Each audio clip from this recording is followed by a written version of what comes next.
சில விஷயம்லாம் நம்ம ரொம்ப ஆசைப்பட்டு வாங்குவோம். வாங்கிட்டு வந்தப்புறம் சில டைம் வந்து தோணும், இத தெரியாம வாங்கிட்டோமோ! அந்த அளவுக்கு இந்த ப்ராடக்ட் ஒர்த்தா இல்லல்ல அப்டின்ற ஒரு தாட் வரும். இல்ல ஆசைப்பட்டு வாங்குன பொருள ரொம்ப விருப்பப்பட்டு அடிக்கடி அத யூஸ் பண்ணி அந்த பொருளையே வந்து தேய்ச்சு பழசாக்குற அளவுக்கு போரிங் ஆக்கிருவோம். அப்படியே இருந்தாலும் பழசான ப்ராடக்ட்ட தூக்கி போடவும் நமக்கு மனசு வராது. ஆனா அப்படியே சேவ் பண்ணியும் வச்சுப்போம். பட் அத திருப்பி போடவும் முடியாது. ஏன்னா அது பழசா இருக்கிற கண்டிஷன்னால.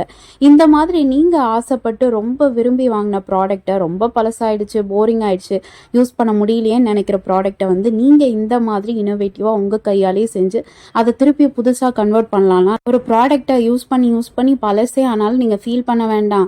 ஐயய்யோ! இத வந்து தூக்கி போடவும் மனசு வரலையே, பட் வச்சிருக்கவும் இடம் இல்லையே அப்படின்ற ஃபீலிங்கும் உங்களுக்கு வேண்டாம். ஒரே ஒரு பேசிக் பாம்பம் வச்சு நீங்க யூஸ் பண்ணி தேய்ச்சு போட்ட பழைய ப்ராடக்ட் எதுவா இருந்தாலும் புதுசா கன்வெர்ட் பண்ணிடலாம். கீழ டேக் பண்ணியிருக்க மேக் ஓவர் சீரிஸ் வீடியோல நான் டீட்டெயிலா சொல்லியிருக்கேன். பார்த்து சப்ஸ்கிரைப் பண்ணுங்க. பாய்.